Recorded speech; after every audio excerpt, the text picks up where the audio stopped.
Καλησπέρα και καλώς ήρθατε σε ένα ακόμα βίντεο του καναλιού μας Unboxing Planet. Επιστρέφουμε σε κλασικά, θα έλεγα, unboxing προϊόντα που έχουμε συνηθίσει να έχουμε στο κανάλι. Και τι πιο κλασικό, θα λέει κανείς, από ένα προϊόν Blitzwolf. Όπως βλέπετε λοιπόν, Blitzwolf BW S25 ή 25, όπως θέλετε πείτε το. Και το BW προφανώς είναι από το Blitzwolf. Το S25, αν παρακολουθείτε λίγο με το πως δίνει τα ονόματα στις συσκευές της Blitzwolf, είναι η σειρά των φορτιστών. Όλοι οι φορτιστές είναι, ξεκινάνε από το τελικό S, ας πούμε, το αγγλικό. Είτε είναι αυτοί που βάζουμε σε μπριζάκι, είτε είναι ανεξάρτητοι, όπως και αυτός που είχαμε παρουσιάσει πριν κάποια χρόνια. Ο S16 είναι ο συγκεκριμένος. Βλέπετε, ένας, θα λέγα, επιτραπέζιος φορτιστής. Από εδώ παίρνει την παροχή ρεύματος και από εδώ μας δίνει 6 εξόδους, είτε USB Type-C, 2 Type-C, 2 Quick Charge και 2 απλές USB-A.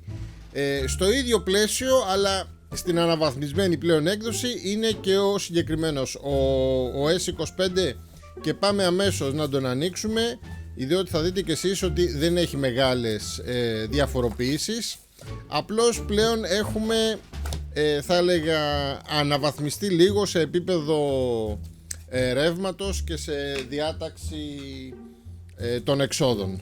Βλέπετε λοιπόν το καλώδιο του ρεύματος, σε ευρωπαϊκό εννοείται μπρίζα, το μανιουαλάκι που δεν χρειάζεται να διαβάσουμε, και πάμε να ανοίξουμε το προϊόν. Βλέπετε η βάση του είναι πλέον λίγο πιο διαφοροποιημένη σχέση με την παλιά. Να το έχω και εδώ να το βλέπετε αναφορά. Είναι η συγκεκριμένη. Εδώ θα βάλουμε τον κεντρικό, τον φορτιστή, για να είναι ωραία έτσι πάνω στο γραφείο μας. Να βγάλουμε και τις ζελατίνες, να βγάλουμε και αυτά. Βλέπετε, θα μπει κατά αυτόν εδώ τον τρόπο. Ωραίο στημένο πάνω στο γραφείο, να πιάνει χώρο και να μην παίζει δεξιά αριστερά. Αλλά βολικό, γιατί σε αυτό εδώ το μέρος μπορούμε να βάλουμε ένα κινητό, λόγου χάρη έτσι. Και φανταστείτε με ένα μικρό καλώδιο να το έχουμε από εδώ δίπλα να φορτίζει και να δούμε την ταινία μας. Μάλιστα έκανα δοκιμή, μπορεί να υποστηρίξει ακόμα και tablet. Εντάξει, το δικό μου εδώ είναι 8, πιστεύω και το 10 θα μπορούσε να το σηκώσει. Βλέπετε, πολύ ωραία. Το βάζεις, μπορεί να φορτίζει ταυτόχρονα και να βλέπεις και μια ωραία ταινία ή μια σειρά, ό,τι βολεύει τον καθένα. Λοιπόν, αυτό είναι, δεν έχουμε κάτι ιδιαίτερο. Πάμε όμως τώρα στο τεχνικό κομμάτι. Και γιατί το λέω τεχνικό? Διότι το κρατάω και ανάποδα, αν είναι με τη λογική του παλιού. Πάνω πάνε οι Type-C θύρες. Βλέπετε λοιπόν, εδώ πλέον έχουμε 3 Type-C, μία Quick Charge Type-A και δύο απλές USB Type-A, όπως ήταν και στο παλιό. Η διαφορά είναι πλέον ότι αρχίζουμε σιγά σιγά όλοι και εξοικειωνόμαστε με γρήγορες φορτίσεις, με Type-C φορτίσεις. Έχω δει μέχρι και σε παρουσιάσεις αυτοκινήτων που πλέον δίνουν πάρα πολλά φορτιστή, είτε για το κινητό ή για κάποια άλλη συσκευή, και δεν είναι καν USB, είναι κατευθείαν Type-C. Άρα, εκτός ότι έχουμε υιοθετήσει γενικότερα για όλες τις συσκευές μας Type-C σύνδεση, εξού και υποχρεώθηκε μέχρι και η Apple σε κάποιο επόμενο μοντέλο της, και μετά, νομίζω μετά από τέλη του 24, του 25, θυμάμαι, εφόσον έχει ενσύρματη φόρτιση, και το τονίζω αυτό γιατί μπορεί και να μην έχει ενσύρματη, υποχρεώθηκε πλέον να πάει σε Type-C. Εφόσον λοιπόν όλοι δουλεύουμε Type-C, πλέον σιγά σιγά θα αλλάζουν και τα ίδια τα μπριζάκια, όπως αυτό εδώ, παρόλο που είναι ένα multi μπριζάκι θα έλεγε κάποιος, να είναι και η έξοδο Type-C. Άρα πάμε σε καλώδια, όπως αυτό εδώ που σας το είχα δείξει πριν κάτι μήνες, που είναι και οι δύο οι άκρες του Type-C. Οπότε δεν θα έχει πλέον ούτε νόημα Type-A σε Type-C κτλ. Όλα από Type-C σε Type-C, και πάντα είναι οι μόνες φυσικά συνδέσεις με το αντίστοιχο βίαιο καλώδιο που σηκώνουν και περισσότερα watt. Και το λέω αυτό γιατί η συγκεκριμένη συσκευή, η S25, είναι από τις λίγες που σηκώνει 75 watt. Βέβαια θα μου πει κάποιος, εντάξει, και τα 65 που έδινε η προηγούμενη συσκευή για να φορτίσεις ένα λάπτοπ, γιατί εκεί μιλάμε, θα χρειαστούμε τόσο μεγάλη φόρτιση, ήταν αρκετή. Μην ξεχνάτε όμως ότι σιγά σιγά έχουμε περάσει ακόμα και σε κινητά που έχουμε ξεπεράσει τα 65, τα 80, τα 120 watt. Εχθές είδα και βιντεάκι ότι η Xiaomi ανακοίνωσε το καινούργιο της Note με φορτιστή στα 210 watt. Βέβαια αυτά πάντα είναι με την προϋπόθεση ότι έχουμε το δικό του φορτιστή με το δικό του καλώδιο. Σιγά σιγά όμως πιστεύω και αυτό θα ξεπεραστεί και με κάποιους τέτοιους ταχυφορτιστές, πολυφορτιστές θα έλεγα, θα μπορούμε να έχουμε τη μέγιστη απόδοση. Εδώ λοιπόν με το συγκεκριμένο μπορούμε να έχουμε από μία από τις τρεις, όποια και να είναι, πώς χρησιμοποιούμε μόνο μία από τις τρεις, μπορεί να μας δώσει μέγιστο 75 watt.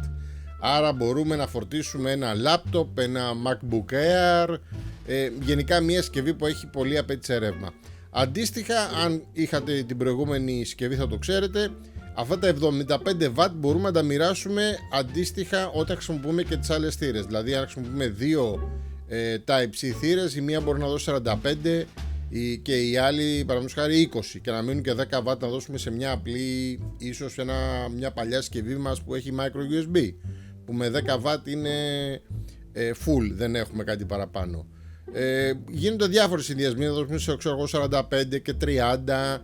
Θα σας βάλω κάπου εδώ αριστερά, εδώ, μια φωτογραφία που έχει ένα ολόκληρο section με όλους τους πιθανούς συνδυασμούς που μπορούμε να δώσουμε. Εμείς το μόνο που έχουμε να κάνουμε για να το δούμε και στην πράξη είναι να του συνδέσουμε το ρεύμα.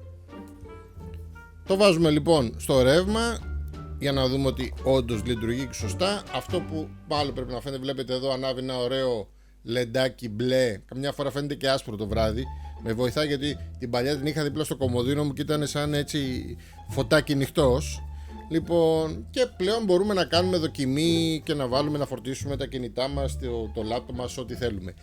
Να πω βέβαια ότι ακόμα και αν έχετε ένα σύγχρονο κινητό, όπως είπαμε πριν, που σηκώνει πολύ μεγάλη τροφοδοσία, εξαρτάται από τα κυκλώματα που υποστηρίζει. Δηλαδή εδώ παραδείγματος χάρη έχουμε καλώδιο που μπορεί να σηκώσει 100 watt και αν το συνδέσω σε ένα Realme GT2 Pro, το έχουμε δείξει στο κανάλι, μπορείτε να το δείτε παραπάνω.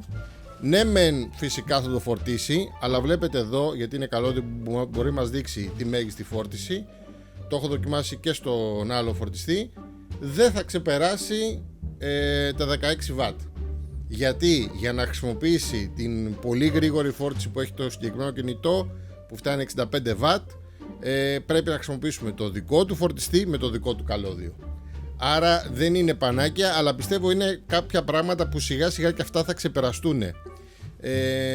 Εμένα πάντως ο παλιός ήδη με είχε βολέψει, σας είπα τον είχα δίπλα στο κομμωδίνο μου. Κάθε βράδυ θα βάλω την ταμπλέτα, το κινητό, κάποια άλλη συσκευή. Έχω ένα μικρό φωτάκι έτσι νυχτός με αφής, το πατάς και ανάβει. Δηλαδή συνεχώς οι 3 ή και 4 συνδέσεις ήταν ήδη συνδεδεμένες και με βόλευε, γιατί το βράδυ πολύ απλά δεν με νοιάζει ταχύτητα. Εάν με νοιάζει ταχύτητα, ναι, και υποστηρίζει αντίστοιχη συσκευή, θα βάλω ένα τέτοιο καλώδιο κατευθείαν στην Type-C. Θα το βάλω παραδείγματος χάρη δίπλα θα βάλω δίπλα παραδείγματος χάρη ένα λάπτοπ που υποστηρίζει τέτοια γρήγορη φόρτιση. Συνήθως είναι 65 watt, κάποια τώρα είναι και στα 75.